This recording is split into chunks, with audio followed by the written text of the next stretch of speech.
Okay, the press conference, the first part is embargoed until 1:30, the second part until 10:30 this evening. Mandy, if you'd like to start. Yeah, let's go as well, Ollie. Your side have obviously got an opportunity to put things right after a couple of defeats, and the fans that I've been speaking to have been talking about wanting to see a bit more passion and fight from your players. Do you want to see that as well?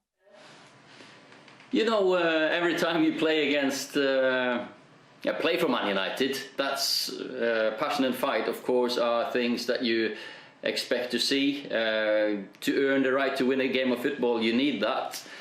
And definitely against Everton, you know, with or without fans at Goodison Park, you still have to have that fight and passion in you, and that's of course a given. I know times now are different.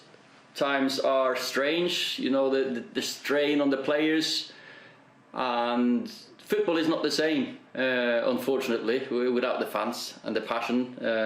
So that takes away from it. I don't think anyone, or I know it, no one's been in the situation the players are now.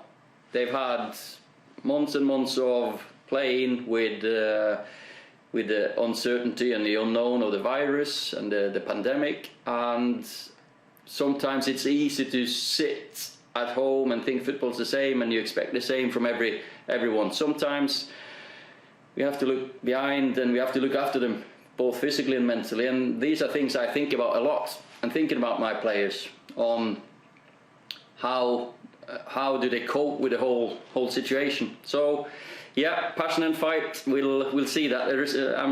I'm a definite believer in these boys, and then they will come back and show how much they care.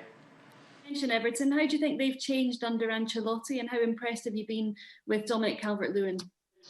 No, well, it's not just Dominic Calvert-Lewin. It's the whole team, the setup. You saw when Carlo came in, you know that that's a manager that everyone admires, players, other coaches, us managers. He's had a fantastic career, and you start having a little look over there. Then, of course, they didn't have a very, very good period after the restart. Maybe struggled a little bit, but now you can see what he's been working on. He's had a good pre-season, probably used the restart as well to look at his team, and been impressed. Of course, Dominic Calvert-Lewin has been part of that, and is integral to their play. Hi, Ollie.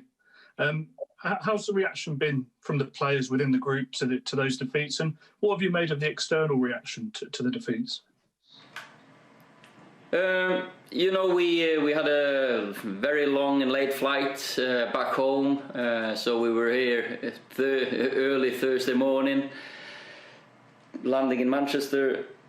Of course, the Thursday was a day of some tired minds and tired heads and legs, and we couldn't do a lot. Today has been a bright day, sunny day in Manchester for a change, and the boys are ready for a reaction. We're all hurt, and it's never easy and never enjoyable when you lose 2 games on the bounce. But that's football, and you've got to react to it. You have to.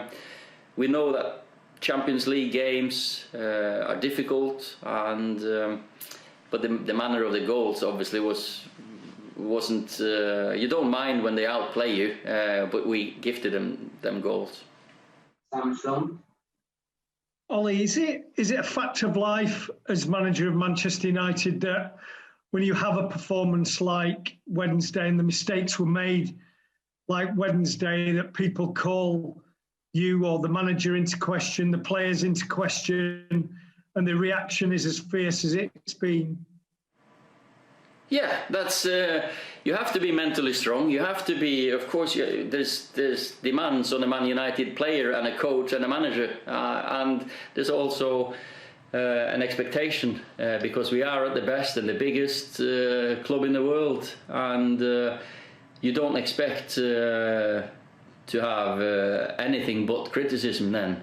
It's just how you deal with it, how you deal with that setback. And from what I've seen from the boys, they've been very focused since we come back, ready to give a response. James Cooper. Ollie, I think everybody on this call has known you an awful long time as a player and a manager. I mean, firstly, how are you? And secondly, does this feel like a bigger game than just going to Goodison Park and trying to beat Everton?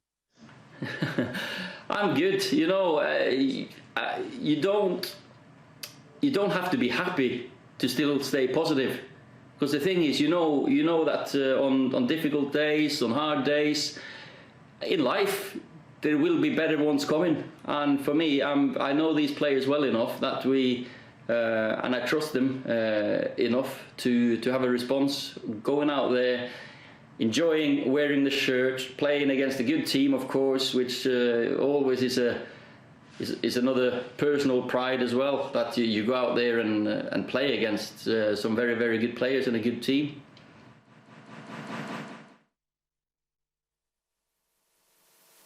In the last week or so, but are you still as certain as you were when you were appointed Manchester United manager on a permanent basis that you still will be successful here at this football club?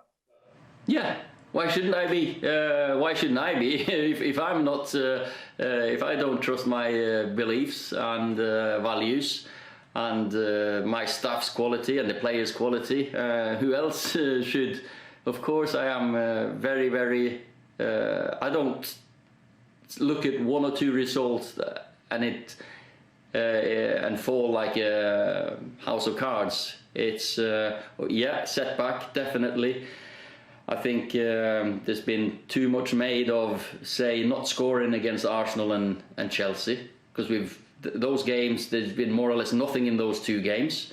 And it's not long ago we were the best thing since sliced bread when you beat Leipzig and PSG. So there's ups and downs in football, and that's just the way it has to be. And you've got to have that belief in yourself, belief in the players. The club has been very positive. They've shown me their character and the strong leadership. So I'm looking to Saturday morning or lunchtime kickoff, which is another matter. We can talk about that later on, probably. Carlson. Yes, hello, Ola. Right. If you are safe or not, it almost seems to be changing with the wind these days in Manchester. How do you feel yourself? Do you feel the pressure before a game against Everton? And is it like a do or die game for you? And do you also feel the backing from the board and Mr. Woodward?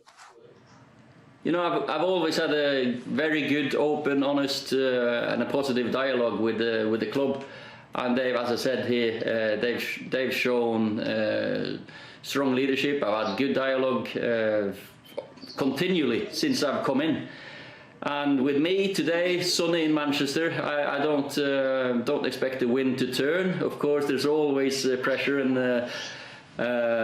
expectations on us. But I've grown up here, or I became a man at Manchester United, and I've learned how to deal with good and bad times. So there's always you're a top coach or a manager when you win, and you're bad when you lose, because that's the last game you played, and you're not really better than your last game. But it's history. Football. Every game of football becomes history quickly, and we've just got to go into Goodison Park in a positive frame of mind. Our last question is section for Andy Mitton. I can't really see. Where's Hi, Ollie. Yeah, there you are. I'm in Heathrow Airport on the way back from Istanbul.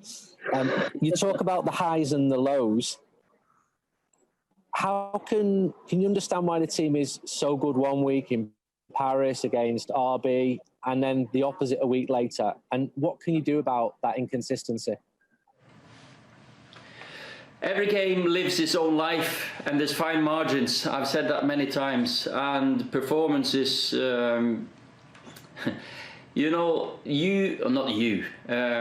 results create the headlines and the backdrop. And in games that you win at times, you're praised and you're like, well, that was a fantastic performance. Sometimes you lose and you're criticised.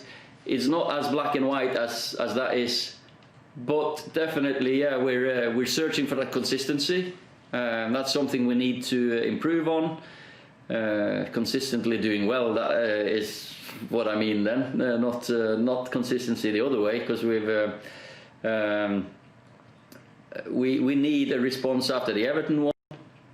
But I come back to what I've just said a few times, or I said early on, with the players and the mentality and the times we live in. I think that has to have an input in people's daily life and mental health at the moment. So sometimes you think about the players, how focused they can be on football, and I'm sure that sometimes after defeats it's easier to focus on that I need to get back to preparing well. Sometimes when you've done well, maybe you drop your guard a little bit. You think maybe we've cracked it. I'm looking forward to response anyway on well, tomorrow afternoon or just lunchtime, yeah.